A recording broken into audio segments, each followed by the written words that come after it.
Happy afternoon and welcome once again for the wonderful, enlightening faculty learning program organized by Business Standard as part of our BS Learning Initiative. We have been doing this initiative since the lockdown, which has received tremendous response, positive response from the faculty, as well as few programs which we did for the business school management students have also been well received. Management education has seen a tremendous change and challenges over the last few years, few decades, I would rather say. Today, we have five eminent academicians from across the country. I would say central, north, south, and west to discuss and share their insights on the changes in the higher education sector, the impact and strategies for management education in India. Thank you, professors who are creating the future leaders, or rather making the future leaders. Business Standard, as you all know, has been the preferred business daily of India Inc. Many B schools and the students subscribe to Business Standard. Even few B schools offer credits to their students based on the test which they conduct on Business Standard reading. Our Business Standard quiz, the Best B School Project Award, the CEO talks which we have been organizing across the country, and the recent innovation, the Business Standard Digital Quiz, have been well appreciated by the faculty and the students. This webinar is one of our initiative to offer more enlightenment and insights and to create a thought process amongst the faculty fraternity. So all those who are participating, please put on your questions in the Q&A box so that the panelists can also see. So right now we have crossed 400 mark, and over to my colleague and counterpart in Kochi, George Matthew, to introduce the wonderful panelists. Over to George. Thank you, Jairam. I hope you can hear me. Yes, sir. Yes. Okay. A very warm good evening to one and all. Yeah, good evening to all of you. We are happy to have such a wonderful team of panelists here discussing on the subject changes in higher education sector, impact and strategies for management education in India. As you can see now itself, we had a crisis in front of us, that is a corona or COVID-19 in front of us, and Business Standard made it an opportunity itself. We have moved to online classes and webinars. We had the seminars and the CEO talks we had in B schools earlier. So even myself sitting in the southern state of Kerala can hear and listen to Dr. Agarwal from Madurai, another God's birthplace. So welcome you all. I am here to introduce all the panelists.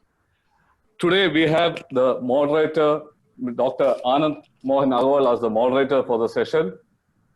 He is an academician, education administrator, and a renowned corporate citizen, and administrator par excellence. His working experience spread across a span of almost 3 decades. He is an institutional builder and has established extension centers of BIT Mesra in India and Middle East. At Delhi University, he established a university polytechnic and is continuously guiding the university on the path of excellence and quality education. A PhD from ISM Dhanbad. Dr. Agarwal completed his graduation BSc Engineering Mechanical as well as MBA from BIT Mesra. He was also associated with AICT as his director and then advisor. He is a recipient of many awards. Currently, he is the Vice Chancellor of GLA University, Madurai. We welcome you, sir, as a mediator of the session. Thank you. Thank you. Now, we have, I'll introduce the panelist. The first person to introduce is Professor Dr. Sayali Ganga, Vice Chancellor of D.V. Patil University in Pune. She is a hardcore academician, institution administrator, researcher, having more than 3 decades of experience working with leading organizations as Dean and Dean Academics, Chairman, Member, and Consultant. She has been successful in institution building and transformation of organization and has received many awards and scholarships of entrepreneurship research projects, and academics by national and international organizations. On behalf of Business Standard and all the participants here, we welcome you, ma'am, to our midst. Then we have Professor Mahadev Jaiswal, who is the Director of IIM Sambalpur. Dr. Mahadev Jaiswal, Director of Indian Institute of Management, IIM Sambalpur. Namaskar, sir. Prior to this, he was Professor and Dean at MDA Gurgaon. His qualifications include PGPX from Massachusetts University of Technology, USA, PhD in Computer Science from Delhi University, and Senior Fulbright Fellow from Carnegie Mellon University, USA. He has been a visiting professor at IIM Ahmedabad and IIM Indo. He has published more than 50 research papers and cases in international journal, and is the author of 7 books in information systems and business process management. We are very glad to welcome you in our midst, sir. Thank you. Now we have another lady in our midst. She is Dr. T.G. Vijaya from the South. She is the Director of the Institute of Management, a well-known institute in the South, well-known and #1 institute, I say, in the South. She has a master's degree in organizational behavior and a PhD in industrial psychology. She has over 25 years of experience as a teacher, trainer, and consultant. Apart from being associated with large business houses in the area of human resource consulting, she is also actively associated with schools as a career consultant. A recipient of the Young Teacher Career Award for the year 2004, she has served as a guest faculty to universities in USA, Australia, and Germany, and has presented papers at various international and national conferences. I can personally vouch for her energetic performances and how she upbuilds an institute personally at PSGIM. So we welcome you, ma'am, to our midst. Thank you so much, Mr. George, for Thank you, the ma'am. kind words. Welcome to our midst, ma'am. We now move on to Dr. Bhagwan Jagwani, as a management professor and trainer and consultants in the area of finance and business analytics. He is presently the director at Allen House Business School, Kanpur. Professor Bhagwan possesses a work experience of 20+ years in industry and academics. He is a qualified company secretary and presently a fellow member of the Institute of Company Secretaries of India. He holds a PhD and a postgraduate degree in commerce and possesses various certifications from renowned institutions like the MIT, Massachusetts Institute of Technology, USA, University of Pennsylvania, USA, etc. So we welcome you, sir, among our midst, and over to you, Professor Dr. Agarwal. Thank you. Thank you very much, Mr. George. I am so happy to be in this group. And this group, I think Mr. Jairam has selected very purposely. We have Professor Jaiswal, who has expertise in IT, computers, and now heading a management institute. I know him for quite some time, since he was in MDI. Professor Vijaya is psychologist, so she can give her views from the psychologist, psychiatrist, and other angle. Professor Jagwani is finance, and of course, Dr. Gankar is a senior academician and with so much of experience of handling so many important positions. She must be having a lot to say. So once again, I welcome you all to this group and initiative of Business Standard. I can see the number of participants reaching 500, which is the target. So I am sure that the deliberations and views put by these elite panelists will help immensely our faculty colleagues sitting throughout the country. And at the end of the session, we will have some takeaway and try to implement in our institutions or our student groups for the betterment of management education. Just to begin or to set the ball rolling, as you all know, and everyone in the world is facing a big crisis. I sometimes say to my children that probably this was the thing which I had not seen, because I never saw the movement of independence. We were born in an independent India. We never saw plague. We never saw drought of a very large potential. We saw some flooding, but then we never had this kind of experience that everything will come to a standstill within few weeks. We have been talking, reading Third World War, but everyone knew that it will not happen. But suddenly a virus comes and the whole mankind or the whole humanity is feeling so helpless and trying to work side by side, shoulder to shoulder to face this difficult situation. And I'm sure we were having informal chat before the things began that probably Israel has come up with some solution. God bless them if they have done it. It is a great thing.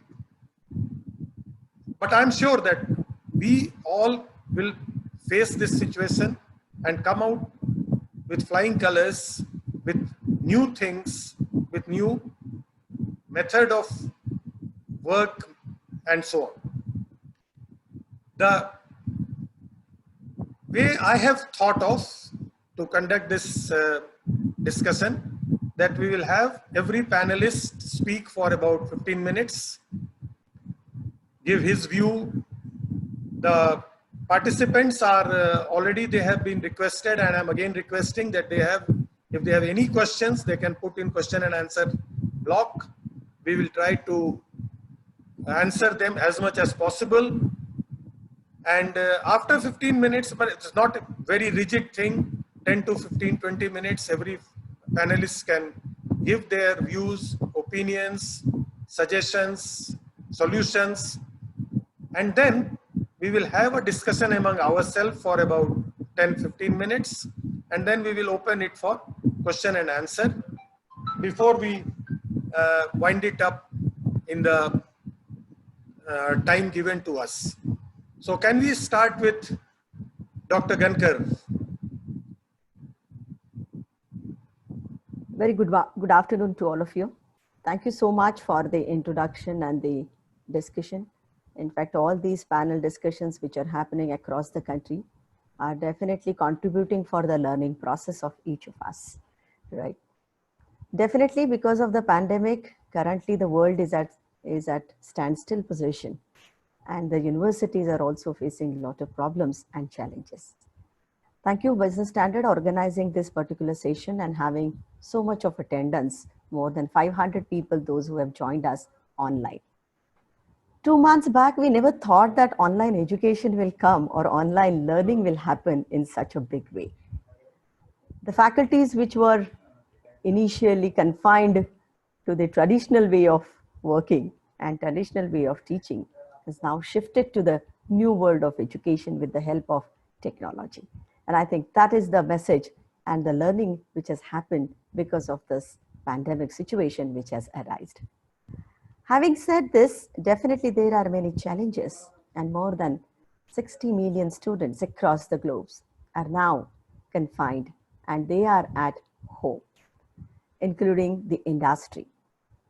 Now let us understand what is happening and what we all are required to do it. And I would like to share those few thoughts with all of you. The government organization, institutions, organizations, and all the people, we have come to a conclusion that there is a radically change which is happening and which could be for the long term. So how are we going to deal with that? I think that we need to really address very well. From last 2 decades, if you look at it, the EduTech, we are talking about education technologists, and those enthusiasts have predicted that this technology is going to contribute in a big way. And in the wake of this, the COVID-19, if you look at it, all the faculty members, especially professors, those who are working from home, now they have realized that university spaces are not the only way of learning. Of course, in classroom ways, we create the culture of trust, respect, collaboration, wherein each of us will learn from each other. So now how are we going to deal with that? I think we need to really question ourselves, come out with the innovative solutions, and at the same time, how can we change our education industry business model is also required to be looked into. If you look at it, we always talked about the colleges, skill development organizations, corporate learning centers, all that was happening in our campuses. But now, right from your recruitment of students to delivery the classroom sessions, I think that has become a biggest challenge with all of us. And that is what we are trying to overcome it. Soon, I'm sure that the AICTE, UGC, and the HRD ministry will definitely take an initiative, and they will give us the solution that how we can deal with that beyond the online learning processes. If you look at it, I was just thinking about what are the challenges what we are facing right now in terms of higher education. If you look at it, all the examinations, competitive examinations, right from your CETs to JEE are all are totally on your hold. So what kind of selection mechanism or the criteria we are going to use? How are we going to schedule the entrance examination? What is the new solution for that? What kind of testing centers or what processes we are going to set up? So are these universities ready to make the changes in their policies, structure to take care of all those activities? Second thing which is very important, which is continuously I am addressing in all webinars, is that the tier 2 and tier 3 geographical locations are facing major problem during this lockdown period, and especially in terms of internet facility. So how are we going to take care of the student who is from the remote places or studying in the remote areas? The next one, which is very important, is that we always, all these organizations, the A-class universities and B-class universities, they always focus on the quality and the diversity of the student. So how are we going to address with this? Because the mobility has become also a biggest challenge due to this pandemic. So how are we going to address this? The next question which comes in my mind is that the classroom sessions and experiential learning, what we try to do it, especially in case of technology students, then experiments or the practical sessions, how are we going to prepare them for the next academic session, which we might go on online mode. So we need to think about it. I think these are the things which these are the things which are very important, along with definitely the fee structure, financial aids, right? So all that we really need to understand. And I'm sure that in this particular session, we will definitely discuss on those things. Participants can also ask the questions, so that can help us. If you look at it, the processes which we are talking about, right from student recruitment to the implementing the academic delivery in the classes, I think that is the biggest question which we need to address it. And for that, how are we going to prepare our faculty members to really engage the classes very effectively through online mode? I think these are the things which are coming in front of me.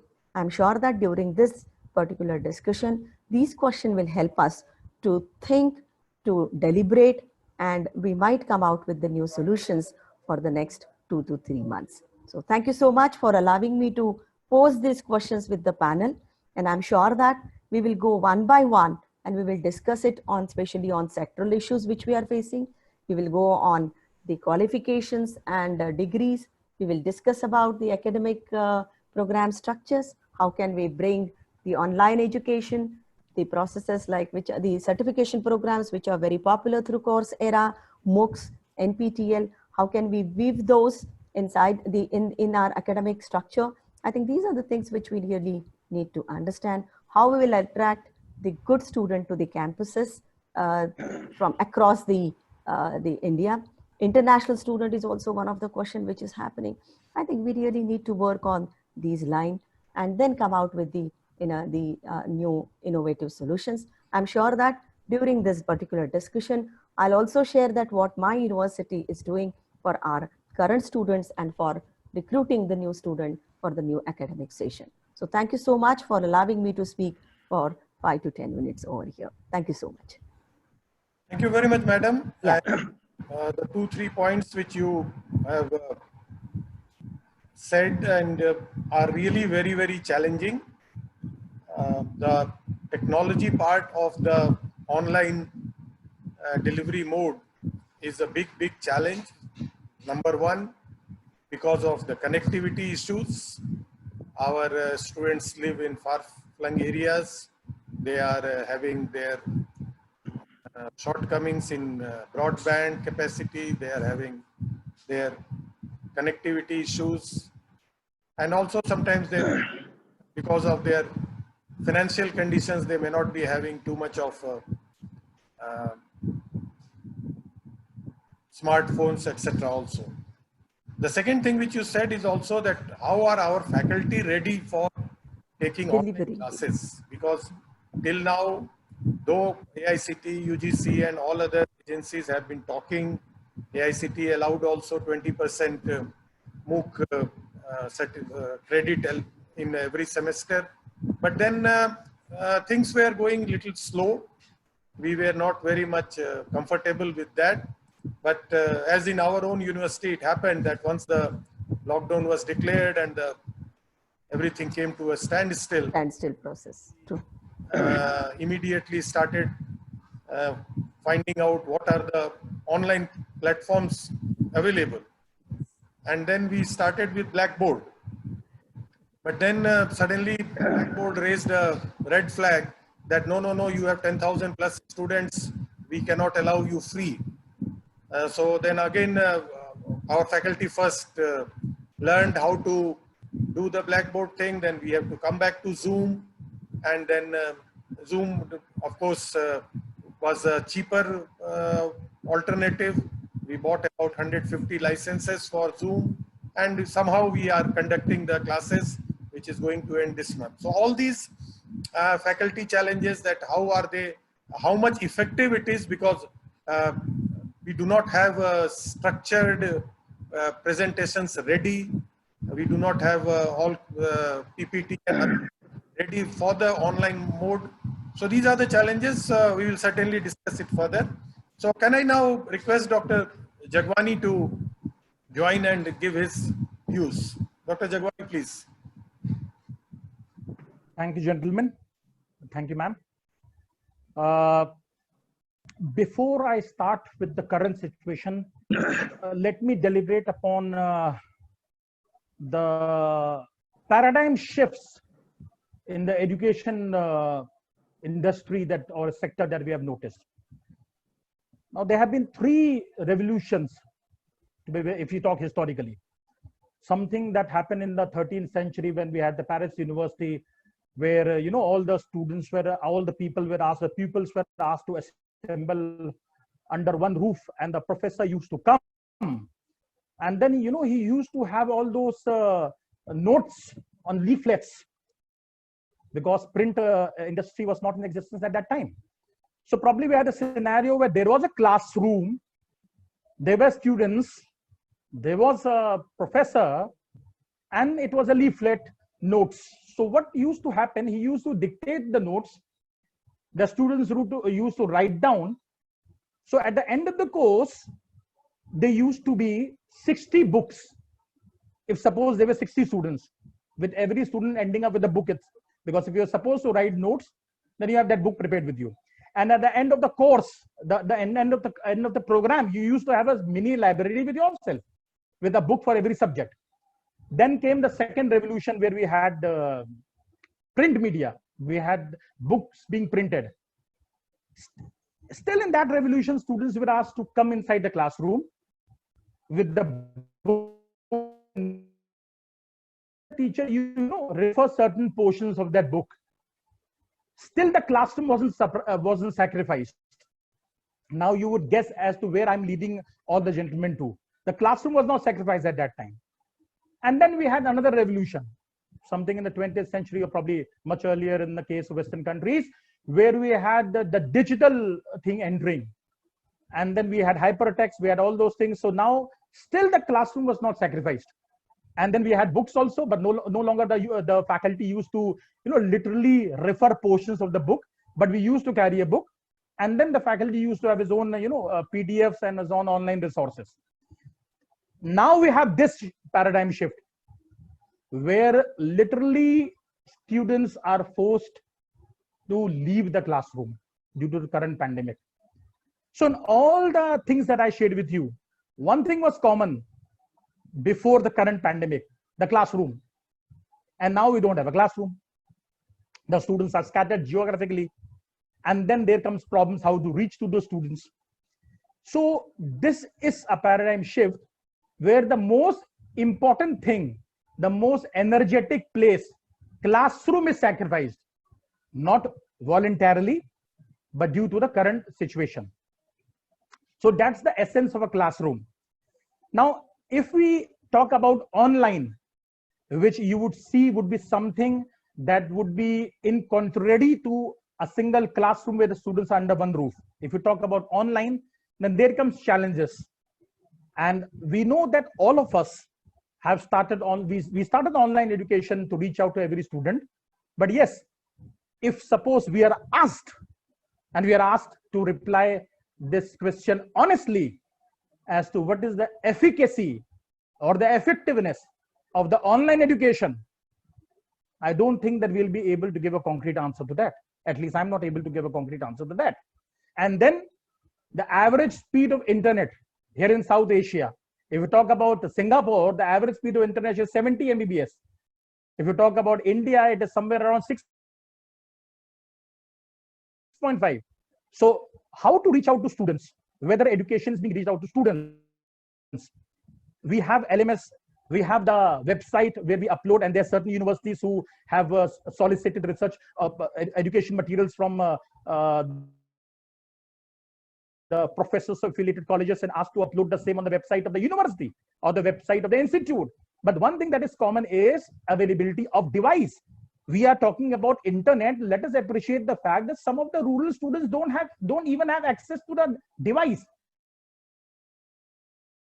They don't have access to even smartphones, maybe because of their traditional hurdles, so maybe they're not use a smartphone even at the level of the UG. So people don't have even access to smartphones. So how to reach out to those students?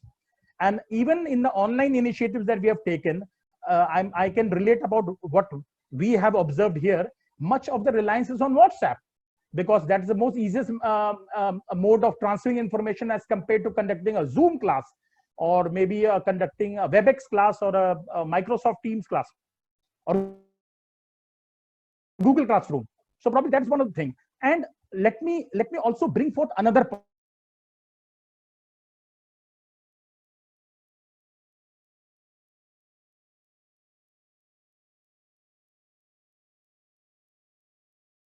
point, which in all is being how to reach out to them, because they have a different method of learning. So how to reach out to the specially able students as per the constitution? They even have the right to receive education. So that's another issue. And then we also need to understand whether alternative modes, flexible learning, which requires minimum collectivity, blended learning, which actually requires lesser frequency of classroom meetings. What about practical oriented subjects? Of course, not more than not there in management, but there in the engineering. How to use simulations, whether to go for gamifications. So all these are alternative models. I do understand that a country like France has even explored, or even China, ironically, from where the thing has come out. So we also understand that community televisions, national televisions, radio channels, they have been used. So it's a food for thought for us, whether every university in the coming time, whether every university should have its own television channel, should have its own radio channel, so as to reach out to those who are in the remote areas of the country.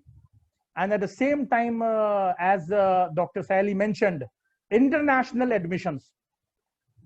yes, student migration is on a hit. So how do you now attract students? And we also can deliberate on hospitality industry, whether the faculties are not. So Jagwani, there is some issue on your connectivity. Can you check it, please? Said as yeah. Yes. But just give me a time to check that, and you can continue with the further, so as to not to sacrifice on time. Okay, thank you very much. We'll come back to you. You have raised some very pertinent issues, and since we all know that in India we have affiliating university concept, so many a times the restrictions by the universities on different colleges are also to be taken into account. Those who are autonomous or those who are having their own university are in a better shape. So we'll discuss this again. Can I request Professor Jaiswal, because he has been in the IT area, and he has been with MDI for many years, and then having studied abroad for quite some time, and now heading a management institute of national importance. Let's hear him about his views on this very issue. Dr. Jaiswal, please. Yes. Very good afternoon, and thank Dr. Agrawal, Dr. Sailiji, Dr. Vijayaji, and Dr. Bhagwanji. And also let me thank Business Standards Group, Jairam and George, for organizing this, and also inviting us to speak about this burning topic of the future of management and strategies for business school in India. You know, I was just trying to understand that whenever we talk about the best university, at least in India, Nalanda comes always in everybody's mind, and which happened in the 5th century, and it remained till 1200. And you know, Nalanda was the first university in the world, and not only first, it was the best university of that time in the world, where more than 10,000 students at that year, those era, and about 2,000 faculty members, means 1:5 ratio. That shows that they had a very, very high quality of academic rigor in all three fronts. That when we talk about any university, we have basically three kind of role. The first one is we are into content delivery, which is called teaching. That is what most of us do in India. That is called content delivery. We also have research, which is called content creation, knowledge creation. And the third one is called content assimilation, that is examinations and certification, that degree. So these are the three major roles which any university have been playing and is playing right now. And when we look to Nalanda, Nalanda was doing all these three. And in that time, since knowledge was not coming from anywhere else, there was no Harvard, there was no MIT. So knowledge was also getting created. That's why you have 1:5 ratio of teachers and students. So the university was in heavily into creation of knowledge, delivery of knowledge, and also giving certification, the brand degree. And therefore, everybody wanted the Nalanda degree. So that was a pre-industrial age, you know, that is basically agriculture age, and those age we can talk about. Then comes the industrial age, that is 1760 onwards, where, you know, one of the first university which came was the Harvard in 1636, and which is still one of the number 1, number 2 university in the world. The 1636, this university came, and this university actually, if you really analyze the model of this university, was just a copy of Nalanda, because they also heavily went for research, content creation, case studies, whatever it is, and also into teaching and degree granting. So it was nothing new for Harvard. It was just a very, very same what Nalanda was doing, but maybe in a little more modern way, because that was industrial area where, you know, industrial age where, you know, people were organized in a big industry, that the industry like steel industry came, textile industry came, and entire infrastructure industry came, and automobile industry came in the entire industrial age, and so many industries. Even we are seeing that widespread creation of industrializations all over the world, and which created a lot of manpower requirement. So the university became very, very important, because you need to create new knowledge, you need to create new talent, you need to create manpower, you need to work so that you know how to work in the industry, because there are a lot of technology in the industry. So unless you have a very, very technical degree, you will not be fit into the work. And therefore, the entire teaching, learning, and degree granting was more around the modern methods, which is acquainted with the industrial age. And when you come back to India, in the management school particularly, the IIM Calcutta was and IIM Ahmedabad, they started in 1961. The first IIM, that is Calcutta and Ahmedabad, same year, but maybe Calcutta came a little early in the same year, September, and IIM Ahmedabad came in December. And Calcutta University was the first university in India, that is 1885. And now we analyze what is the model of this university and this institute, like IIM Calcutta and IIM Ahmedabad.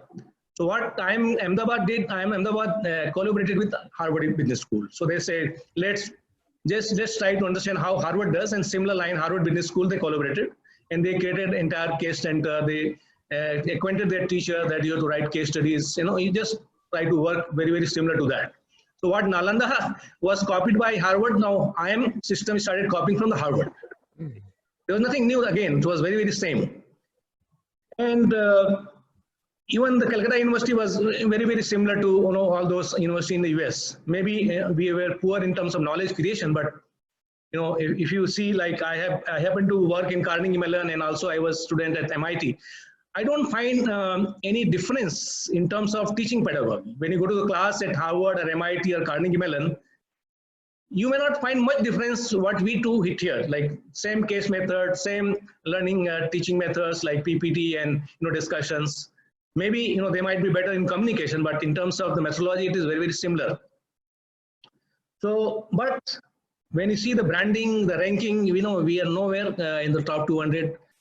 And if you analyze the reasons, reasons are also known that we are not able to attract global students. Like Nalanda was able to attract students from all over the world. Nalanda was #1 in research creations. And none of our IIMs, none of our top university in India, including IIT, are able to attract foreign students, foreign faculty. We are not able to create those level of research journals, paper publications, knowledge creation, new ideas, new innovations, as compared to those Western world. And most of our teaching content, therefore, is nothing but borrowed from Western world. We have not been able to create our own. And I'm not saying that we should create our own, but at least we should be able to compete in terms of creating for others as well. So in terms of all these three factors, like teaching, we are same. In terms of degree, we have a brand, so we are able to give, okay, within India, we are the best, but not globally. Like no global students are coming to get our degree. They go US, they go to Singapore, they go to Europe, they go to China rather, they don't come to India, the foreign students, because our brand has not become global brand.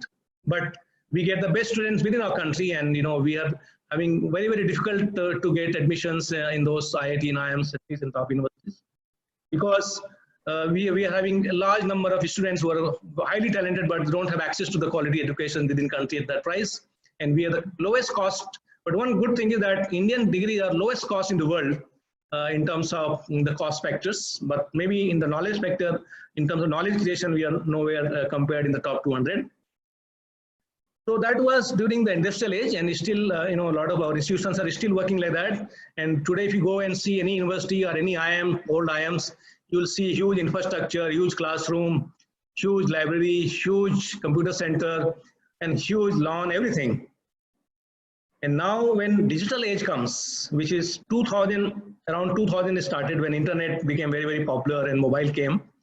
So 2000 onwards, a lot of digital, computing power become very, very high and cost became low. And in every walk of life, we have seen the penetration of digital world. And therefore, university also and institute also started adopting that in terms of learning management system, in terms of online educations. It was already happening. It's not that we're just starting now.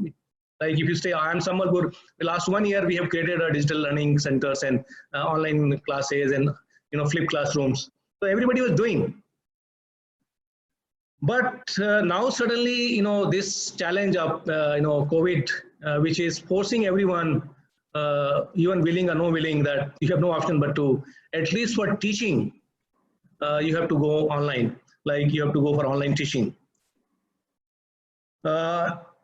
So in this scenario in the future, because that is what is the theme of the this discussion, is that what is going to the future of managing schools, and what is going to be strategies, and what is going to the structure of our institutions.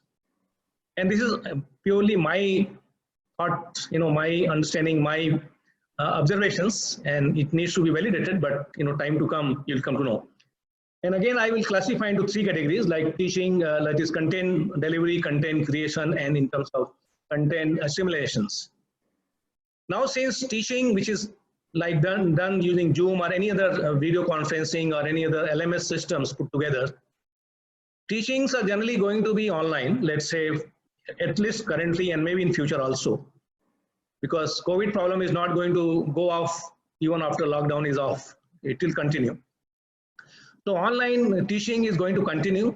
If online is going to be the method for teaching, then why do you need teacher within your institutions to teach? Because then online can be taught from anywhere. And just like Ola cab driver, you can hire a teacher to teach particular course, and he can be from Harvard, he can be from MIT, he can be from anywhere, he can be from any universities. So you can get the best teachers to teach online, because he doesn't have to come to your campus, doesn't have to go to the institute, and only you have to teach is from your laptop, and therefore one can teach from anywhere, and then you don't have to spend huge money to hire for the whole year, and then you teach only 4 or 5 courses. So teaching is going to be outsourced if online is going to continue. Second is in terms of your knowledge creation, that is content creations. Now, not necessarily the good teacher can create good content. To content creation, like content for the online contents, like how are you going to feed to your online? Because ultimately you have to provide and you have to buy license for the online teaching. You cannot just photocopy there like physical classroom, because you will be caught immediately. Therefore, you'll have to buy license. So if you buy Harvard case for a business school, it is too expensive. Like we are paying 2 crore rupees 1 year right now, but once we move to online, it will become 10 crore or 20 crore, which we can't afford. Nobody can afford in India. So knowledge creations, because unless you have a knowledge creation, you can't teach yourself. That is going to be the big area, and we'll have to see that how we are going to address. And when it comes to the degree granting, that is assimilations, that giving exams. So examinations, again, like recently we conducted online exams for our admissions, written exams, which is again by third-party software. We don't, just for checking the copy, you need a teacher. That again can be outsourced to anybody else. So even for assimilation, that giving that examinations and then also checking the copy, you can outsource to any faculty outside. You don't need your internal faculty. Knowledge creation, which is a creation of your own content, that is where the brand comes. Because people will come to your institute only when you are branded. If you're not branded, they will not come to you, because there will be plenty of options now in the online mode. Because sitting at home, you can take degree from your own home anywhere. And cost also going to come down, because in online mode, the cost of institutions will go down because large number of students can be registered. So if you don't have a proper brand, and that brand will come only by creating your own content, you will lose your identity as institutions. So I see in future, the complete fragmentations of the institutions. Large institution which has a large infrastructure, physical infrastructure, are not going to get advantage. The new institution, younger institution, which are better in terms of understanding the structure and also creating new knowledge and able to deliver effectively using only in a digital mode, will be able to overcome, just like Ola Cab has taken over all the previous large transportation company of the world and Uber. The same model is going to apply in a B schools as well as in management institutions, and also may happen in the university systems. And therefore, we have to think that whether COVID or no COVID, this process was already going through, because digital process was already on. It has only become as an accelerator to do it faster and immediately. So the future looks to me more disintegrated, and therefore we should be ready for this kind of change. And we can also come out just like what Nalanda was doing. We can focus more on the knowledge creations. content creation, because that is a big requirement for the whole country and whole world. If you create a content and sell in the market, I'm sure that will become a mega billion-dollar industry. So this is going to be a great opportunity for institutions, particularly those who are geared to understand the emerging changes which are happening because of this pandemic, coupled with the digital infrastructure. And digital infrastructure, I don't find much challenge, because today, like we conducted exams and 400 students appeared last week. It was from the smaller towns. Not a single student faced any challenge in terms of bandwidth and so on for the examinations. And it's very, very flexible. Even if you have problems, it can be reconnected after 10 minutes, 20 minutes. Flexibility is there in the examinations. So online proctoring systems and those things, and also delivery, I think digital infrastructure is maybe a challenge for some of them, but that can be taken care by little bit investment. And this will require much lesser investment as compared to the physical infrastructure, because building infrastructure in the civil takes more time and more expensive rather than building the digital infrastructure. Just like right now we connected in a few dollars and Zoom is on. You already have mobile or laptop, and more than 500 faculty members are connected at no cost. So I feel it is giving more flexibility, but we need to understand what changes are going to happen. I feel it's a great opportunity for Indian institutions to come back and again create the brand of Nalanda in the next 10 to 20 years and take over from the Western world. This is what is my thought, definitely. No validations of this thought in terms of research, but I feel very strongly about this, and maybe this can be a point of discussion. Thank you very much for giving me time.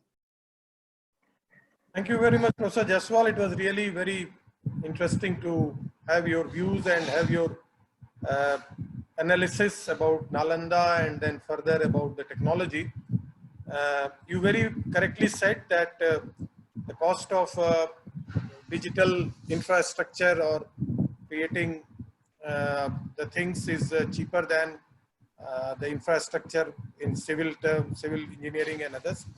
The only one thing which I would like to just add here is that the problem what we have right now, which the government will have to think now, is in terms of the territory specification for universities. That all the universities are given a territory that you can operate only within this physical area of 100 kilometers or 50 kilometers. You cannot go out of your state, you cannot go here, you cannot go there. So we need to really deliberate on this type of thing, that in the coming days, we will have to allow the colleges and universities to go beyond a certain limit. And of course, I have been always advocating that this affiliating university concept has to be slowly done away with, and new education policy also has recommended that kind of a system to come in by next 10 years, 15 years. And I'm sure that the new education, what we call national education policy, which was drafted last year, will have to be redone very quickly in some of the matters, because COVID has shown us we need to hasten the steps of certain particular digital learning. So if Professor Jagwani is ready with his connectivity, can we go back and finish his part of the deliberation? Thank you, sir. I hope I'm audible enough. So far, I'll start from where I left, and I'll also try to incorporate some points as to or some byproducts of the points that were mentioned by Professor Jaiswal about the future of universities, and the territorial thing also as mentioned by you. So what I was saying is that we need to understand. I left at the boutique school or boutique university point, but at that point I'll incorporate later on. Let us understand that the inputs that we receive for the undergraduate programs are those who come from the primary education. Now, when we are thinking of a model, an online model taking place in the imminent future, we also need to understand that the same inputs they are going to be the same students who pass class 12th or class 10. They're going to be inputs for us so far as UG courses are concerned or so far as polytechnic courses are concerned. So we cannot think of a model that is absolutely a separate model for school going and a separate model for UG. For example, if the same discussion, the same panel discussion takes place on the lines of what is the future of school education, then we need to think whether a totally online model for school education where behavioral traits also have to be taken into consideration, would it work or not? And since our input comes from the school to a B school, or maybe to a UG BBA program or BMS program like it is known in some parts of Maharashtra. So whether that same product, we have two different systems. So if we talk about a single system also, what I see, I do not see, to be very honest, and these are not validated statements, but I do not see universities extinguishing in the future, vanishing in the future. I do not see that. The size may be, it may be rescaled. It may be more of a blended model, but yes, contact hours shall be there. Credit hours shall be there. A certain hours of teaching has to be inculcated or it has to be received. Maybe some within the campus, maybe some outside the campus. And that is how this blended model is going to continue. So what I'm trying to say is 100% online delivery model as on now, due to this crisis, knowing that the human race has faced so many crises in the past, no, I do not see that, I do not foresee that situation. But yes, upscaling on the digital infrastructure, reaching out to each student, maybe starting a non-internet based dissemination service, whether it is through a community channel or through a radio channel, or maybe the internet policy of the government being revised to an extent that it reaches to the remotest area. That is where I see the things happening in the future.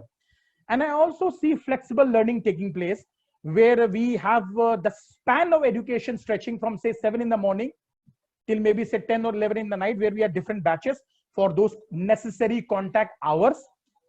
And then I also see the specially abled students also benefited through the system, where we have a blended model. Now coming to the territorial jurisdiction of a university, it's not going to be borderless, to be very honest. We have had Coursera, we have had Udemy, we have had EDX, we have all these systems in the past. And we also started with distance learning in the past. Distance learning also used to be a system where there was a no classroom based system. In fact, I being one of the members of the Institute of Company Secretaries of India. So the Institute of Company Secretaries of India, the Institute of Chartered Accountants of India, the Institute of Management Accountants of India, ICFI in its earlier days, they all used to go through the distance learning model. And we have had people coming from that model also. So I do not see any possibility of a territorial diffusion, because in any case, if it starts that way also, for administrative convenience or probably to match up with the cultural differences, because we do understand that cultural differences also are noticed in the process of education from a sender to a receiver.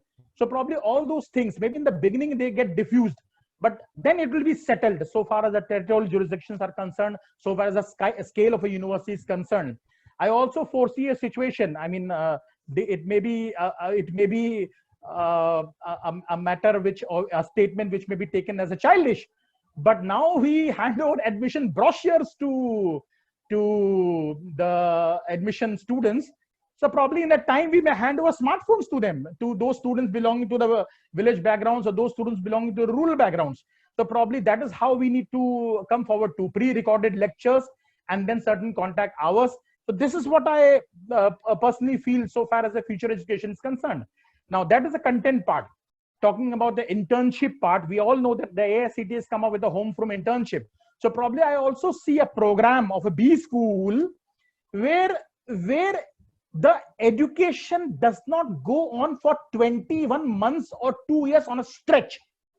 What I feel, it will be certain contact hours or credits that you need to continue, and the classroom or the blended model or the flexible model, and then working with the industry, and then assessment through the industry, entering into the process of summer internships, taking part of a summer internship, and then again coming back to the school, again undergoing the remaining part of the education, just like we have right now, but now with more responsibility of the industry to take up this challenge.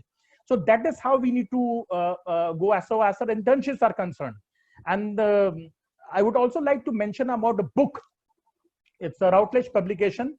It's a book, Explore New Ways of Teaching in the Digital Age.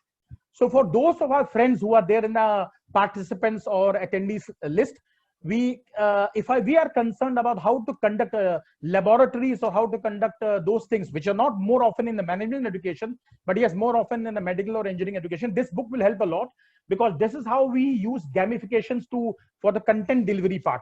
So yes, if suppose gamification or suppose simulations have to be run, and we know the cultural background of our student and the receptivity background of our student, so it's going to be localized, not in terms of a diffuse territory where we deal with New Zealand student enrolling for our course, where we are dealing with the Australia student enrolling for our course, and we are dealing with the Indian student enrolling for our course. So these things have to be transferred in a manner so that the content delivery also takes place, the dissemination takes place in a manner requiring less of the internet bandwidth by way of certain other mediums. And the examinations, so far my input on the examinations are concerned, what I see is that examinations are going to, they're going to be off the system, to be very honest. And I'm talking about the summative assessment. What I see that the examinations going off, maybe in the imminent future. So right now, the biggest problem, and I can see the chat questions also, the question answer segments also, the biggest problem is how to conduct the examination. So just imagine now where we are already delivered the content, knowing that in the first part of my deliberation, I mentioned that we are not sure, at least I am not sure, what is the efficacy of the content delivered by me online. Now time has come to discuss about the exams, knowing that we have so how delivered the content. So we are still thinking within the box. So what I see is that examinations are going to be revamped in the imminent future. Earlier, we used to think like thinkers. Then came lateral thinkers out of the box. Now, what I'm trying to propagate an idea is boxless thinking. Every crisis teaches us the new lessons, but it does not vanishes us. It does not finishes the system. I see revamp in the system. So just like the universities getting vanish out of the system, just like dinosaurs vanish, that is not something that I look forward to. Virtual universities, a lot of things has to be done so far as virtual universities are concerned, and so far as the efficacy of education in a traditional setup and virtual universities are concerned. So what I see is that paradigm shifts are going to take place. More or less, the structure is going to be the same, but some transition is going to take place, which will pave the way for full online education, maybe some years down the line. But as a result of the pandemic, online is going to be right here, right now, 100%? No, it is just being managed. We are doing that. That's okay. And with a certain set of students at a certain day of examination, we have students responding to the admission examination. That's okay. But when we talk about the entire population of India, coupled by students joining India out from outside India, there we need to understand whether actually the bandwidth is supporting us or not, and actually whether the government is coming out with a good internet policy or not. Over to you, gentlemen. Thank you very much, Professor Jagwani. I can see from the chat postings that a lot of people are writing about the examinations. Many of the comments which are coming are for how to conduct online examinations. So my request to all panel members will be that please just give some thought to that in next 10-15 minutes, so that when we listen to Dr. Vijaya, after that we can start discussion on that point also. So Dr. Vijaya, thank you very much for being with us and listening all through. Now I request you to kindly give your views on and your experience on this very important part of our life, that is how to face COVID in education sector. Please go ahead. Good afternoon, and thank you, Professor Anand. At this time, I would also like to thank Business Standard, Mr. Jayaraman and Mr. George for giving me this opportunity, and I'm very happy to be on the same platform with such eminent academicians here today. Interestingly, if you look at our world, our imperfect world is progressing very steadily towards unknown futures. All of us today live in a world of crisis. We probably live in a world where everything is constantly changing, nothing is lasting, everything is probably going to be unstable. Given that scenario that we have to deal with, and time being a fluid factor, all what we are trying to see is we've had a lot of changes happen in the academic environment, and we've been talking about things like excess supply over demand, changing employment dynamics in the business environment, regulatory changes both which have happened and which are being planned for, the changing student profile in terms of Generation Z and probably the Alpha generation, and how technology is going to enable us to perform our jobs better. Now, this is something that we have been talking for a very long time. This is probably, in my mind, more of an anticipated change. But then, probably less than 8 weeks ago, or less than 6 weeks ago, all of us were hit by the pandemic. The COVID-19 has probably redefined the way we will start looking at our education system, the way we deliver, the way we learn, the way we evaluate. All of that is probably going to undergo a change. If I can quickly spend a little time on saying, what is the immediate impact that we are seeing of COVID-19 on our academic system, typically from an MBA school? First is the fallout of the summer internships and final placement offers. What does that mean? Internships have not gone away. We are looking at an online mode of internship. But then it's important for all of us to remember that the management education in India is a little different from the Western world. 90 or even a little more % of the students who come into a management school probably come without work experience. And the internship is their first exposure to the world of work. Internship is probably the first mirror which shows them what it is to be in an organization. Internship is the first mirror to tell them where they stand in this world and what is expected of them in the world of work. That's gone. Now, as much as the student online is good, but then the student learns certain kind of things, but the actual experience of being in an organization is probably going to disappear with the online internship. Also associated with online internship is, we have seen a trend where internships were getting converted to final placements. Now, I don't know how much of that is going to remain, because aggressively there was a need to connect with industries on an internship mode, so that internship probably becomes a final placement for the student. And I understand it had a benefit both for academic institutions and for the organizations that were hiring them, because you've already seen them work for 2 months. That is probably going to be new. On one hand, we have a set of students who have probably graduated, got their jobs, got their offer letters on hand. They're waiting to be onboarded, don't know when, and also don't know if they will be. That's one sector of the students that we have. On the other end of the spectrum, I have students who are probably going through the entire curriculum now and will probably graduate and enter the world of work in 2021. What does that mean to me as an organization? Am I seeing a delay in placements? Probably yes.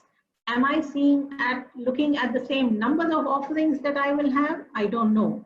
Are companies probably going to hire the students the way they did in the former years from my campus? I don't know. All of it is very, very dependent on the economy, the kind of changes that are happening, how businesses are coping with these challenges and so on. So on the other hand, I'm thinking graduating in 2021, is it a great option? There is no choice in our system, but then I'm just thinking, what do I do with students who graduate in 2021? As much as we are saying that India is probably the next educational hub after the US and China and so on, we also realize that education in India has always had the challenges of quality versus quantity. We have to deal with that challenge. Now, we are today talking about a situation where even education in India today is not considered cheap. The average Indian still finds the Indian education system a little expensive because we really can't afford the kind of fees some private institutions would ask for, and so on and so forth. Now, there is the challenge of how do I manage my numbers? How do I manage my quality? Given the fact that business is not doing well, I have students who probably can't pay the fees. How do I manage students who really cannot, who come on board but probably cannot pay the fees? So the ethics of an organization in the sense, do I equate education to money and so on? There is already, as much as we don't like to believe it, but there is a definite divide or a gap between academics and industry. And internship, in my mind, was a great way of bridging that gap, at least to a small extent. Now, with physical internships which have gone, I would think this is only scope to widen the gap between academia and industry. And I think all of us really have no time, but then just pull up our socks and put our heads together to see what is it that we can do to at least, if we cannot narrow the gap, at least if we don't allow to widen it. So these are some of the typical challenges that would come to mind when I'm talking about COVID and its impact immediately to me in terms of what the education system is going through. Whether the change is a predicted one or it's an unanticipated one, the reality is change is happening. The reality is today we live in this uncertain world. Today the reality is the COVID-19 is trying to redefine how education will be delivered and administered in India. Now, given that situation, we all have no choice but accept it and probably see what we can do towards that, which means to say there is a new normal. What does the new normal mean?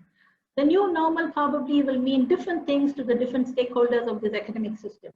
First, the learner needs to adapt.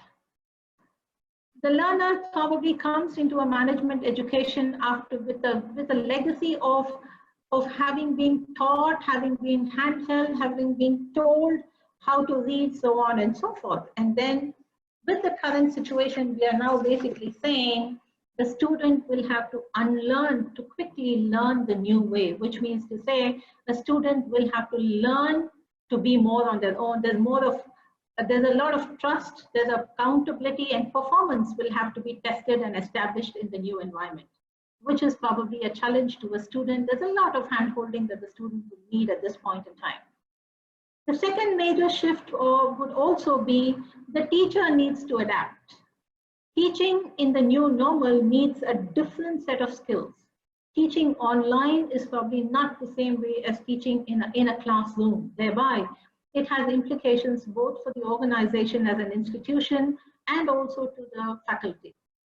Organizations will have to spend or invest on training these people, not just in learning how to deliver on an online mode, but also there is a need to develop material, to develop your classes, to develop your courses, to develop your delivery mechanisms which are more suited for online, because what happens in an in-class, physical class, you cannot transfer it directly into an online mode. There is a lot of adjustments, shaping, polishing that you need to do when you go into an online class.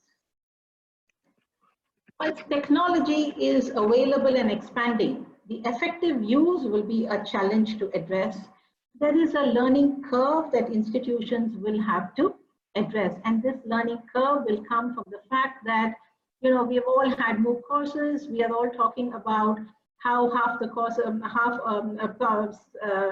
the world is talking about MOOC and how you can do online courses.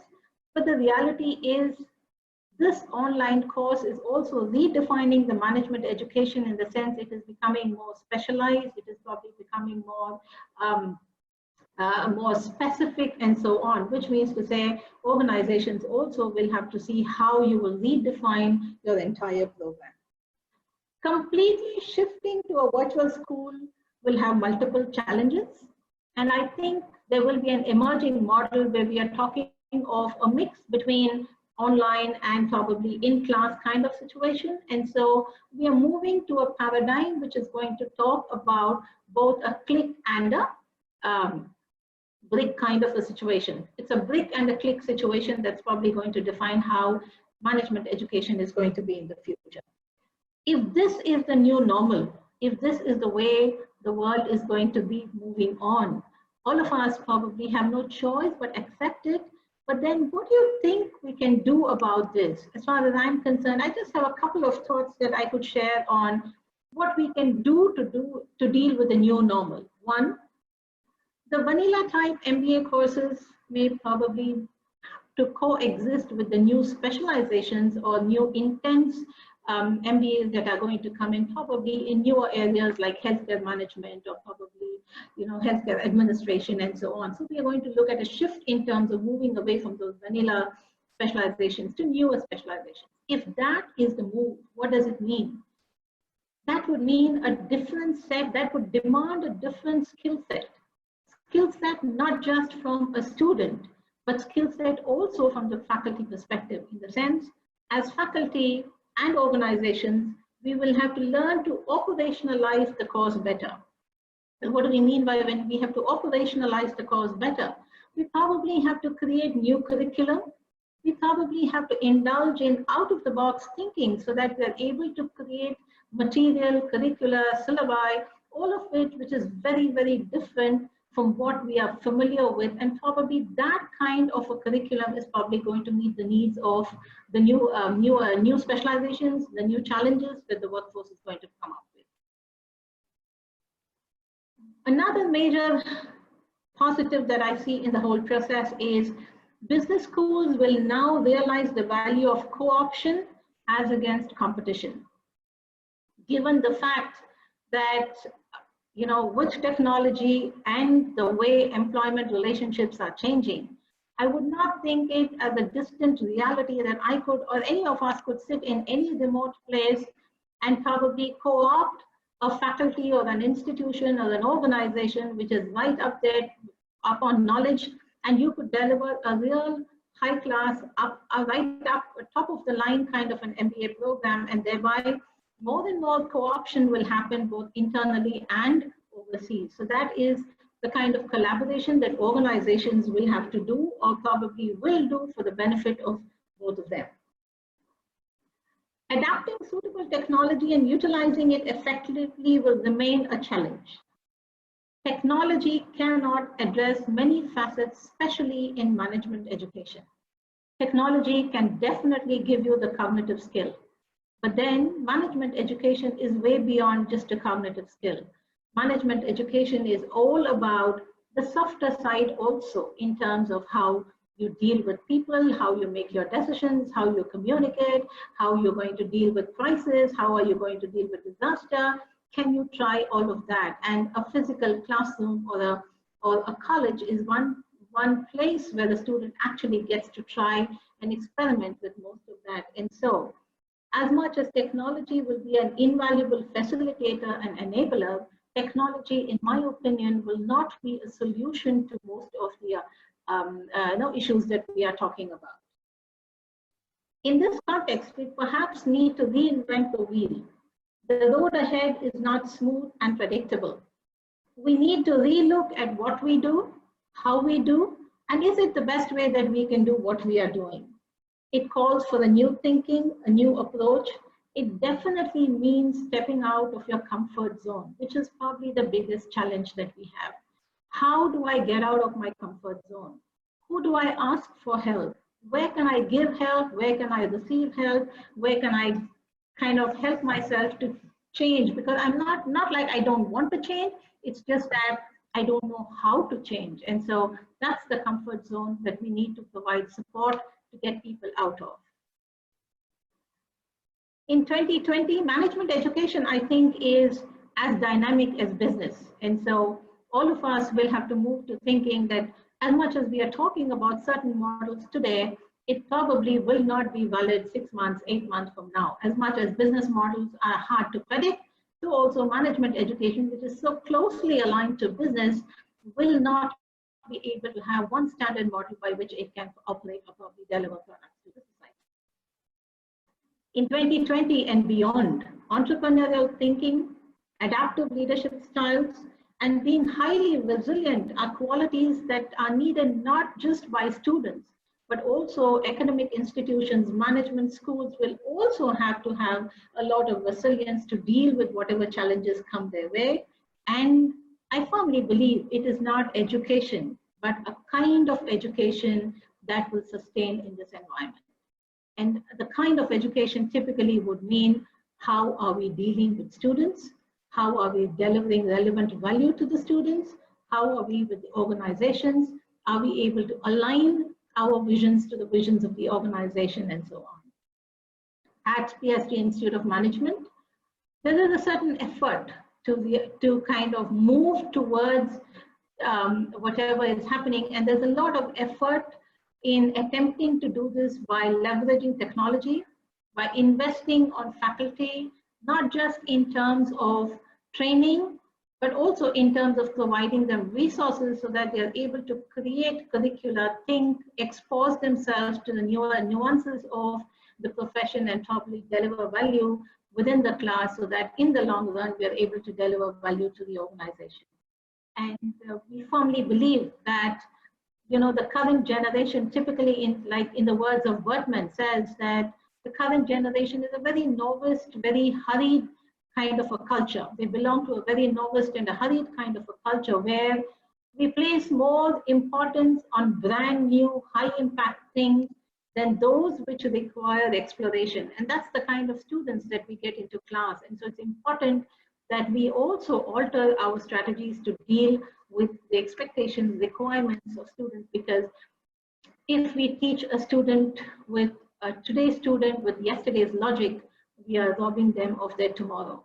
And I think platforms like this are very significant so that we get perspectives to some of the questions that we have in mind. And even more interestingly, it'll be very interesting to know the questions that other people have on their minds, which we have not thought of. Thank you very much. Thank you very much, Dr. Vijaya. It was a very, very insightful, detailed analysis by you. Now, let me give some of my points, which already many of you have spoken, and one or two new things which may come. One of the things which will happen in future is that we as academic leaders will have to learn is how to manage our team. Because now the faculty will not be always present with us in the campus. Like right now it is happening, they are at their home doing their job.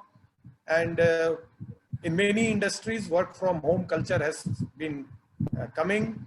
So a new kind of team management will have to be learned. We have to forget face-to-face meetings or face-to-face discussions. We have to understand now that we will have to talk in terms of what makes sense in very few words. We do not have a now luxury of sitting together, sipping a cup of tea and so on. So that is one thing. The second thing which comes to the discussion is the school education. See, we are talking mostly about the higher education, and in many forums I have discussed and at least put my view that we need to see that the students who are our input are having enough background knowledge. They have been trained in their schools so that they can take up challenges at the higher education level. Because many a times, at least I can say that in this part of Uttar Pradesh, where me and maybe Professor Jagwani is there, is just 400 kilometers from my place. But the students who are coming to our college are really not having that kind of background which is needed to go fast at the higher education level. They have been taught in very, very conventional way in their colleges, schools, and so on. So that also has to be seen. And then we have to see that we need to talk about our regulators. See, the regulatory bodies, I am also in one of the WhatsApp group of Association of Indian Management School, and what I am finding that probably the regulators have given two kind of calendar, one for PGDM Institute and one for MBA institutes. Now it becomes very difficult to have that type of things, because otherwise what will happen, the students will get confused where to go and where not to go. The third thing is about the online examination. See, the online examinations, particularly for this semester, is a big issue. I have seen some of the surveys conducted by private universities with their students, and in some of the cases even as high as 80% students are saying we are not prepared for online examination. You took our classes on Zoom, no problems. We heard something, we understood something, we could not complete. So this is going to be a big challenge.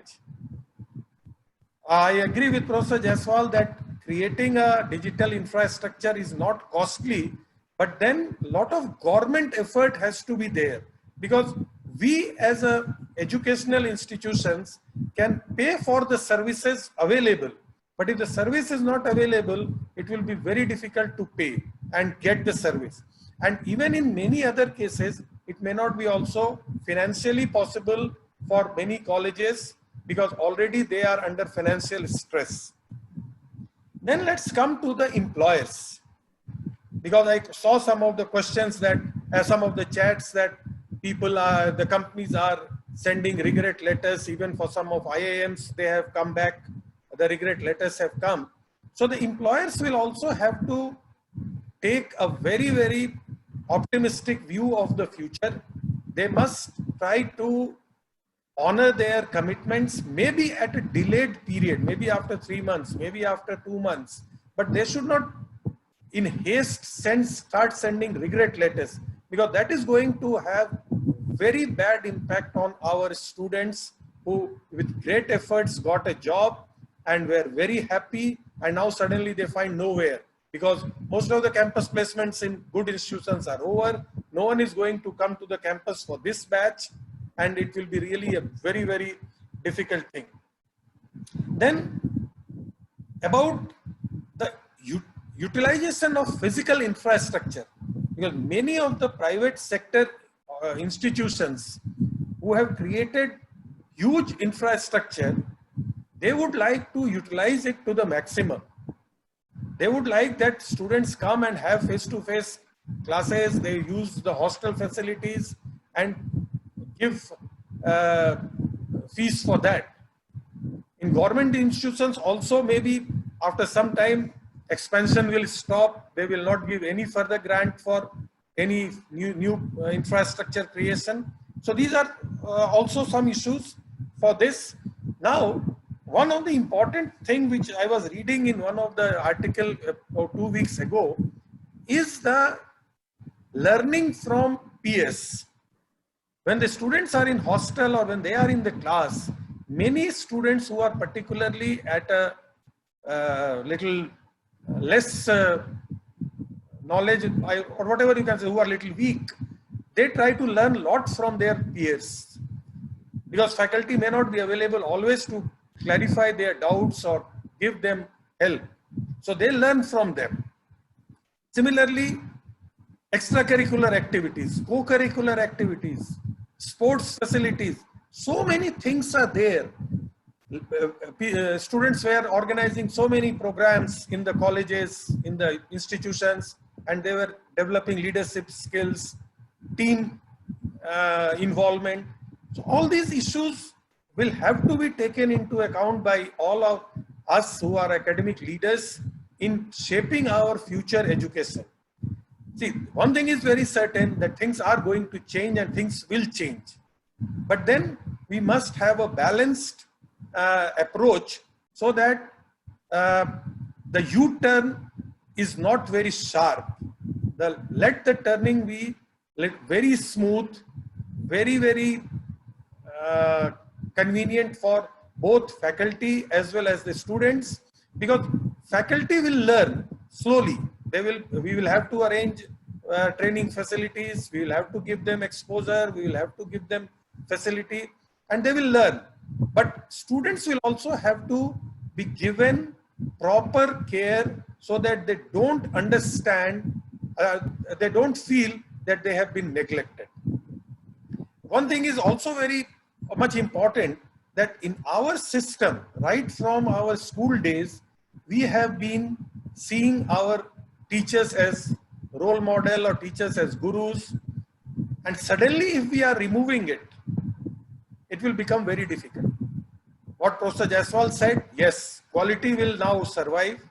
If I am a good professor, maybe 10 other institutions will ask me to virtually connect with their students, give them classes, give them courses. Yes, that will happen. But then we have to see that everything is in a balanced manner. So with these comments, now I open the discussion among the panelists, because they must have seen the questions also and the chat board, what people have been writing. Lot of questions, a lot of chat has come on the examination.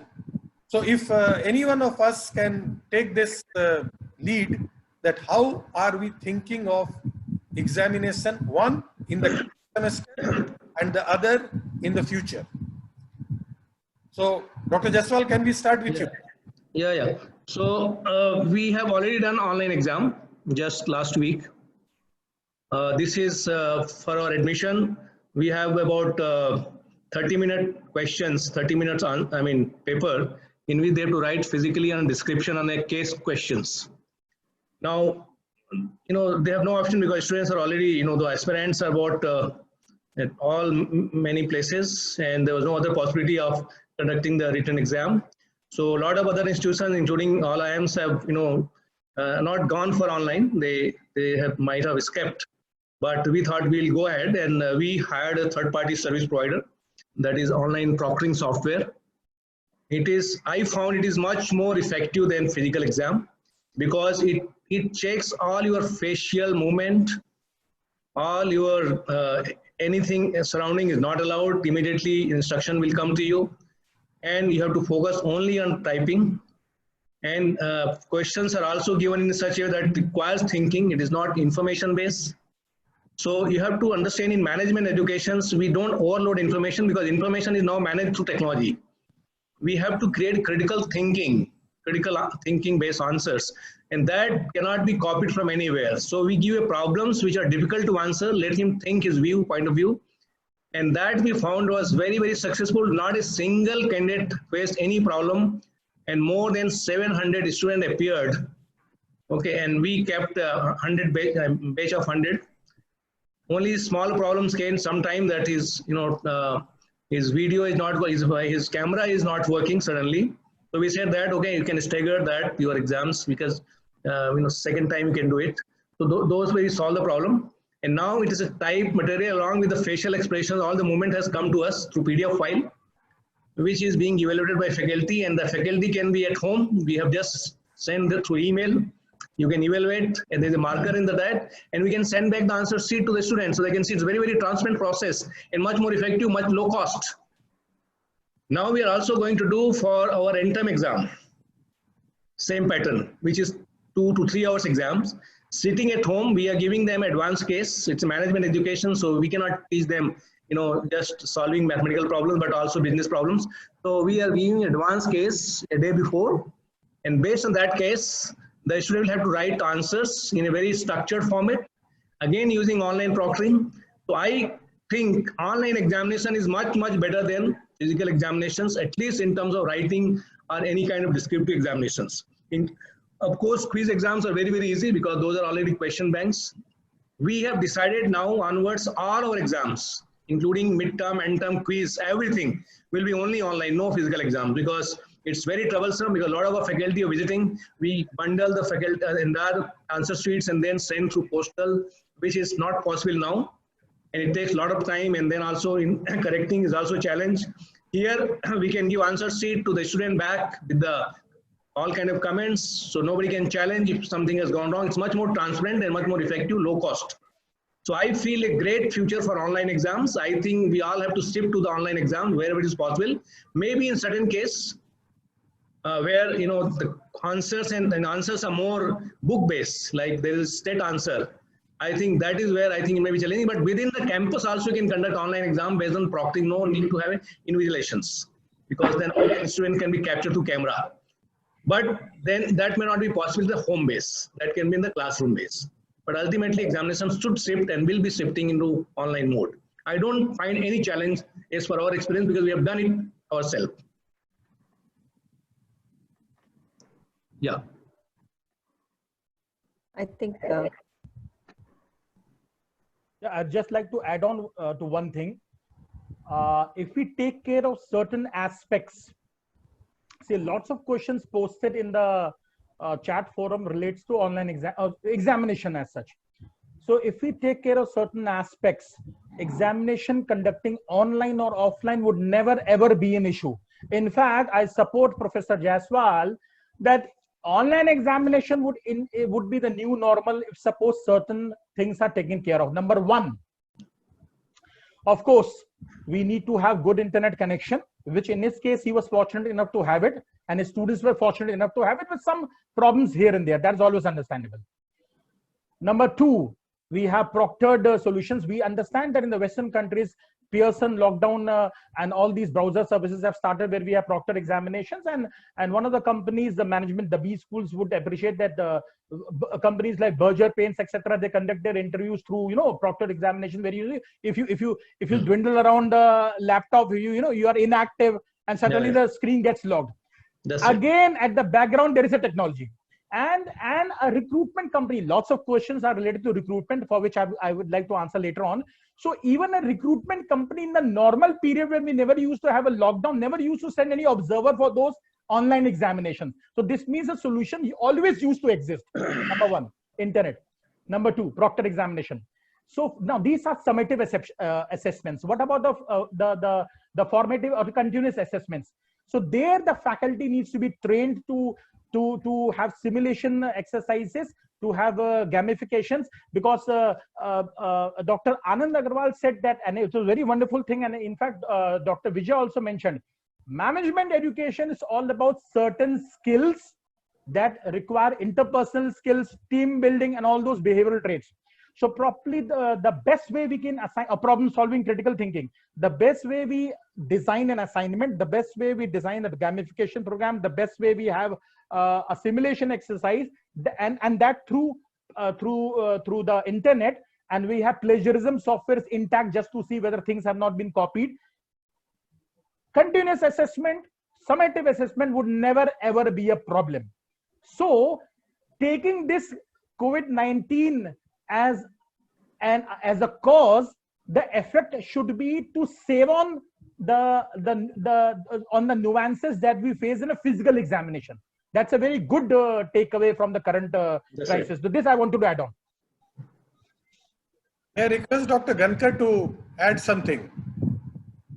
Two questions which are asked about how students are going to learn, especially in management programs. We see to it that there is a change in the mindset and even the skills which are required to work in the new environment.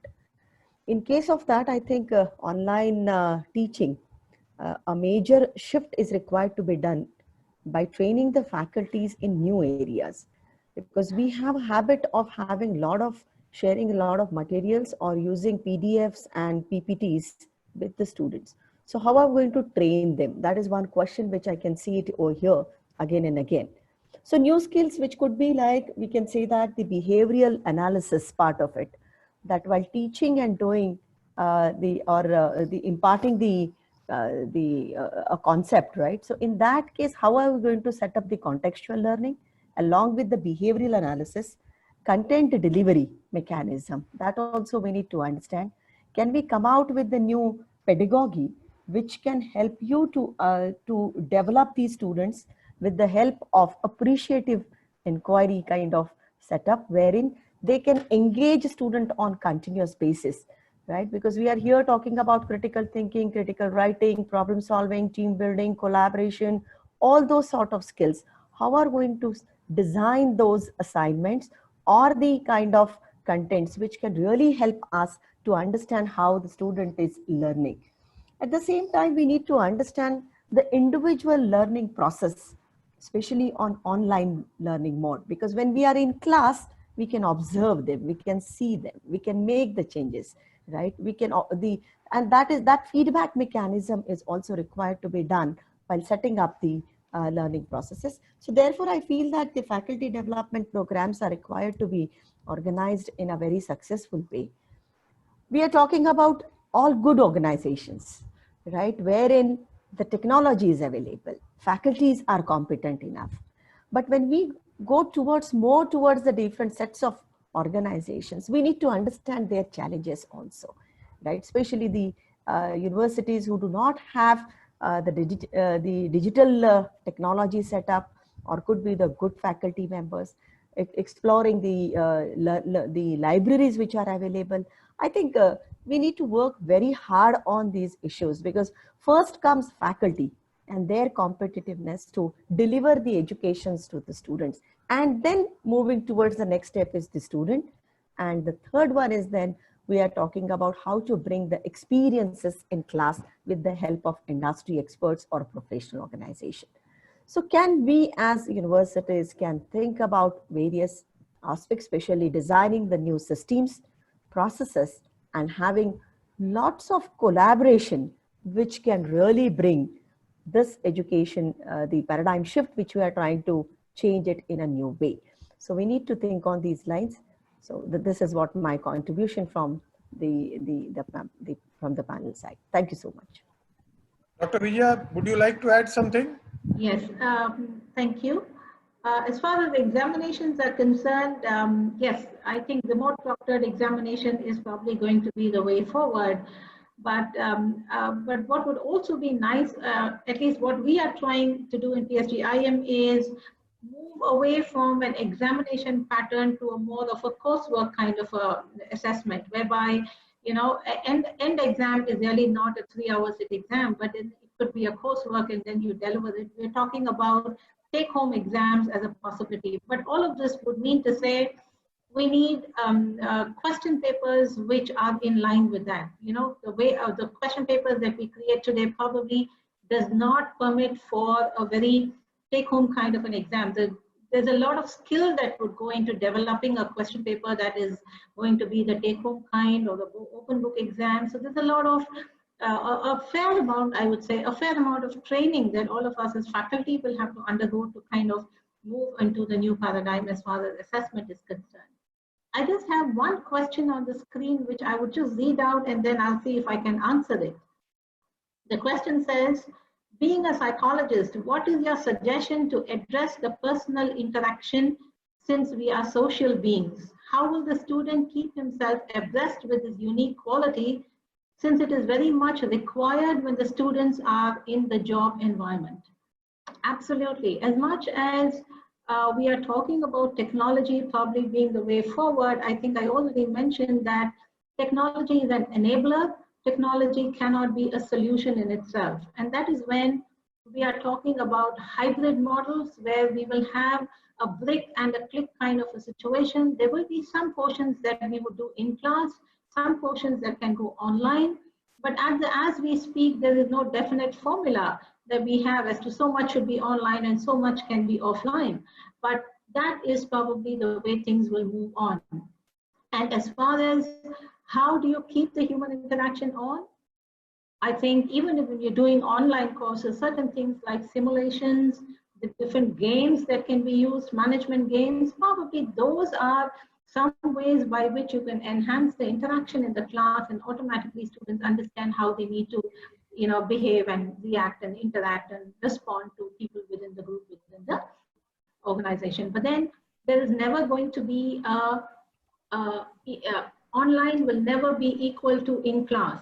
Online might facilitate, but in class is something that unless you are there and experience it, you are not going to be there. And so I don't ever see a situation where we are talking about 100% online MBA program, which is probably equal to any other program. Yes, the Western world is talking about 100% online programs, but we need to bear in mind that those programs are primarily for people who are working. It's not like students who are just out of college. It works well for somebody who's already in a job and wanting to shift gears. But then for somebody who does not know what an organization is about, who's never been to an organization, 100% online mode of delivery probably will not serve the purpose. Thank you very much, Dr. Vijaya. Before I go to, I'm coming to Dr. Jagwani. I see some of the postings about the job loss for the faculty members and what is their future. Let me tell you one thing. As Professor Jaiswal had started his initial remarks about Nalanda and other universities, see, he said that at that time we had 1:5 ratio between teacher and student. If we are going to really create knowledge and properly document it and properly disseminate it, you will require huge number of faculty. I see that it is a very big opportunity for good faculty members and good future faculty members to take up this challenge and make India a destination for education. Because we do have the capability, but unfortunately what happens, we develop our comfort zone and we do not want to get out of that. So this COVID-19 will, in my view, has created or has given us an opportunity to grab and make our center of educations excellence places. And so we will require faculty with new skills. I was just going through one of the reports about the IT sector, and many of you must have read that a lot of activities have been now automated and many jobs from the IT industry was about to go. But then it showed that double the numbers are going to come because the new challenges and new type of technologies are coming. So similarly in education also, if we are going to have this kind of knowledge creation, documentation, and then dissemination with whatever mode, face-to-face, online, blended, whatever mode, it will certainly require more number of faculty. Dr. Jagwani, can you come please? Thank you, sir. Just to continue with the deliberations made by Dr. Vijaya, very interesting points made by her. In one of the international webinars that our college had conducted last Saturday, there was one professor from the Sweden who made a very interesting statement, which I think is relevant in the present context, that educators now need to learn how to become entertainers. Now, why this statement was made is, there was a comment received during the deliberation that the attention time span of students in online is hardly 3 to 4 minutes. And the ideal classroom is 40 minutes. After 40 minutes, the student gets distracted. So probably in order to keep and at the same time, we have people sticking on to the YouTube or sticking on to the computer for a film for literally 2.5 hours or so. So what is the difference between holding on to the audience to the seat so far as the film is concerned, and so far as note-taking chairs are concerned? Why is it difficult to hold the students on the seats so far as online education is concerned? So the key is that educators need to be entertainers. That doesn't mean that I stand up and start dancing in front of the students while delivering an online class. So here lies the concept of knowledge transfer. We need to promote ourselves from knowledge transfer to wisdom transfer, to life skills transfer. Say it's a class of say 70 minutes or 75 minutes. So after 40 minutes of the class, we have a break and we have the mindfulness training. Now, when I say mindfulness training, we can ask the students to have some deep breathing exercise. We can have students to meditate. We can talk students on the news, which is somewhat different to what we have been teaching, and then come back to the track. So online education, as Dr. Vijaya mentioned, and most of people have mentioned, or Dr. Sally also mentioned, the Western people are educating online education because they were trained for that transition earlier and knowing the input of students who were majorly students with work experience. But our people have not been trained to adapt to the online education teaching. So the training point for the faculties should be that they should switch on more to become entertainers. And we have had such people. And there is a Harvard Review article also that laughter or witty professors used to have a lot of feedback as compared to professors who were so knowledgeable but had a plain tone of speaking. So probably there we need to entertain our students, number one. Number two, the students need to be entertained that we are preparing you for something which is required in the industry also. Now, this is an advantage that management education has. We can have certain things in the internet through online education where students also imbibe in themselves the team player spirit, the competitive edge, the interpersonal skills. Because even if we have face-to-face through the online mode also, if we have face-to-face interaction and with others, so interpersonal skills are there. For example, I cannot interrupt this webinar by just raising my hand and speaking without the permission of the moderator. I need to learn interpersonal skills. Now, at the same time, so far as the motivation level of students is concerned, this is the time when we need to motivate the students, because the entire system should not be monotonous till we actually land at the question as to what is the perfect model for continuing further. So student motivation should be kept high. And the last point which I'd love to say is accreditation. We do understand that most of the esteemed professors over here, they are already in the accreditation committees. So I have had a discussion, even I'm a Margdarshat of the AICTE accreditation process. So now all these agencies are trying to revamp the process through which institutions need to get themselves accredited, keeping in mind the brand thing that Professor Jaiswal mentioned. And keeping in mind what Dr. Vijay mentioned, redesign the question papers. So we used to redesign question papers keeping in mind Bloom's taxonomy. And there are 3 taxonomies so far as knowledge, skills, and attitude is concerned. So now when we go online and design assignments, will we be able to take care of the knowledge part, K, what the student knows, the skills part, S, what the student does with what he knows, and the attitude part. While doing that which the student knows, how does it demonstrate the level of confidence or motivation? So now it's a learning for us how to incorporate KSA in that question paper. We earlier used to be in a print format, and we used to solicit responses from the students. Thank you. Thank you. Thank you very much, Professor Jagwani. Has anyone seen any question from Arunachal Pradesh in the list? I could not locate it. If anyone has seen, he can answer, because I have been asked to. Sir, Dr. Vivek Mittal, the registrar of Himalayan University, has asked a question, posted a question.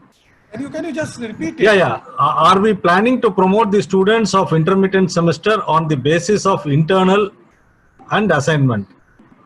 I'll answer this question. Yeah.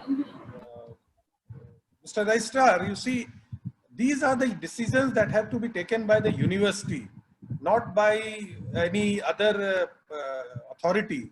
So as far as the UGC has given a guideline, there they have said that universities can have online examination. If they do not have internal assignments, etc., they can take some percentage from the previous semester. So if he goes through that 29th April notification of UGC, I think he will have a better understanding of doing the things. But again, as I said, these are the decisions to be taken by each individual university. The academic council and the vice chancellor of that university are competent enough to take a decision on that. No regulator has said that you promote without any examination. They have said that follow the guidelines.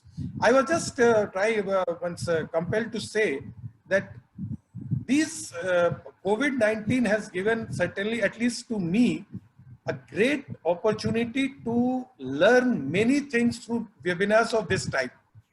Because earlier we didn't have opportunity to have so frequent webinars from the experts of different area and listen to them, learn new things. Because we were just attending some conferences or seminar, maybe in Delhi or some place, and understand. So online will certainly help everyone. It is only a matter of time and our preparedness, which will guide us through this difficult time.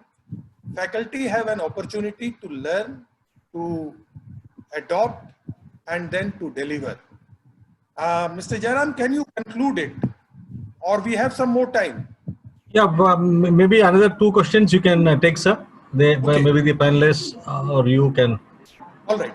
Yeah, So- and there is one concern among a few faculty, how the jobs of the teaching faculty will continue. Okay. I told you earlier also with, to all participants that do not worry. The job is not going to go. It is only a transition where we have to keep our cool, we have to learn, and we have to adapt to the new situation and new technology. Our face-to-face classrooms will be there. We are not going to do away with it.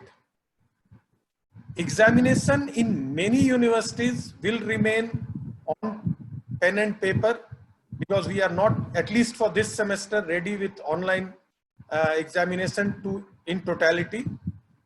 Dr. Jaiswal, they will be doing it, yes, because IIMs, that there are 2 benefits with them. One, their students are very good, they are knowledgeable, their technical skills, availability of technology to them is better. Number 2, the numbers are very limited.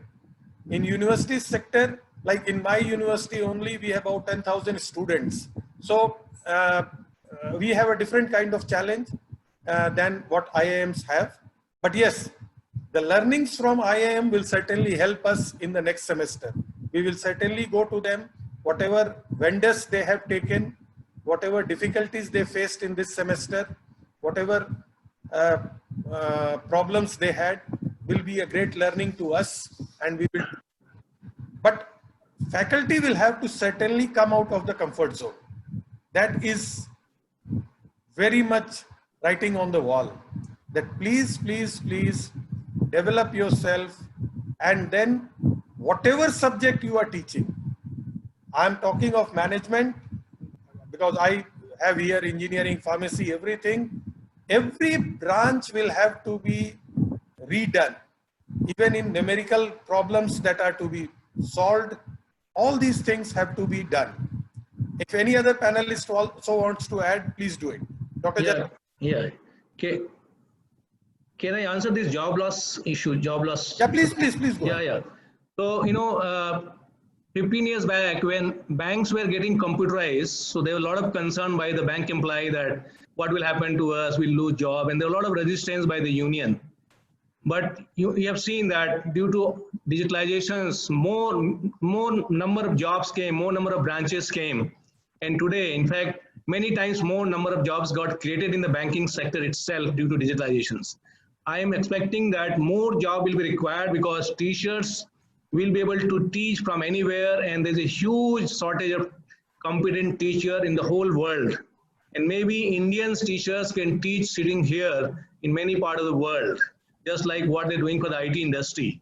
I think because India has a very high quality of educations in terms of numbers as well as also standard and quality, I think we can create large number of such teachers who not only work for India now, we can also work for whole world. So that way I foresee that large number of jobs will get created because more and more teachers are definitely required, and technology will give easy access for the teachers to teach anywhere in the world and anywhere within country and anytime.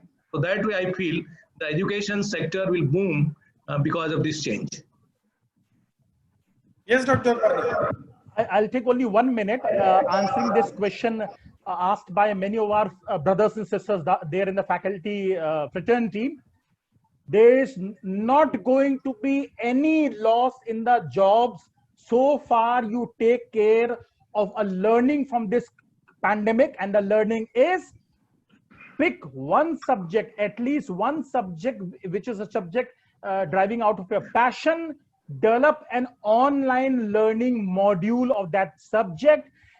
If there were questions in the chat box at how to teach operations research, how to teach quantitative techniques, you take up a subject, you incorporate storytelling, animated videos, and your own wittiness it will turn out to be an entertainment package. Remember, then COVID was not there. Salman Khan Academy had already created a record there in the US. So you pick up a subject, you develop a module. Next time when you come and apply for a job, no matter whether COVID continues or not, you will be provided a job if suppose you have maximum number of online modules of your subjects prepared. I am a teacher of finance. There can be no dreaded thing on earth so far as finance is concerned, and I teach international financial management and derivatives. There is an online module, and believe me, the feedback has been very nice. The only thing is storytelling, animation, gamification, and entertainment. That's it. Dr. Jankar?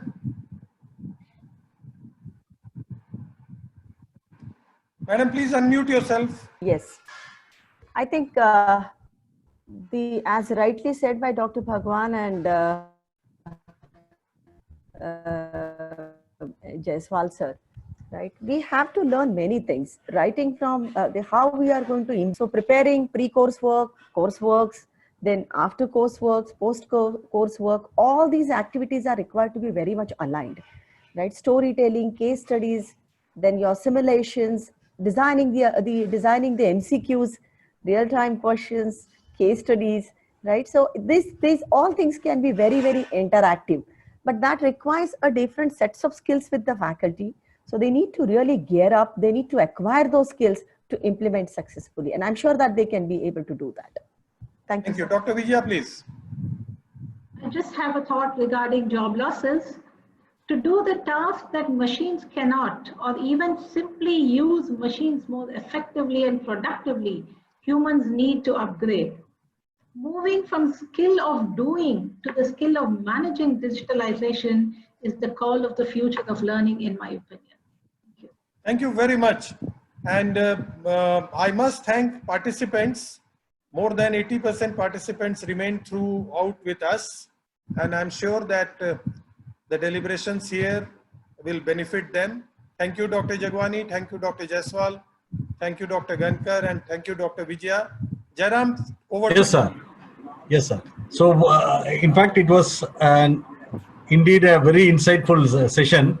And thanks to all of you, the wonderful eminent academicians who enlightened not only the faculty, but also people from Business Standard like me who were part of this session. So learn, unlearn and relearn will be the future, and many insights were given by all of you. And it was very interesting to know that from thinkers we have moved on to lateral thinkers and now the boxless thinkers. So the future is bright, we all can say. And maybe if a few questions I think I can share with you, so that if the faculty would like to get answers, I think you can help us in that, sir. Yeah, sure. Yeah. Please send it to us, please. Sure, sir. So I'm sorry, participants, if some questions have not been answered. Yeah. Try to do it. The paucity of time forced us to take up general questions from us. Individual questions can always be answered. Yes. There are many other people also will have better answers also from us, us. So once again, thanking Business Standard for thinking of this session and calling us together. Thank you, Dr. Jaiswal. Thank you. Thank you, Dr. Gankar. Thank you, Dr. Vijaya. Thank you, Dr. And Dr. Jagwani. Dr. Jaiswal. We'll meet sometimes in future also. Yes, Maybe yes. face to face or again through some technology. Technology. Sure, it was Definitely. Thank you, professors. Thank you for the wonderful opportunity. Thank you, Yeah. Sumit Thank you very Gupte. much. Thank you, Jairam.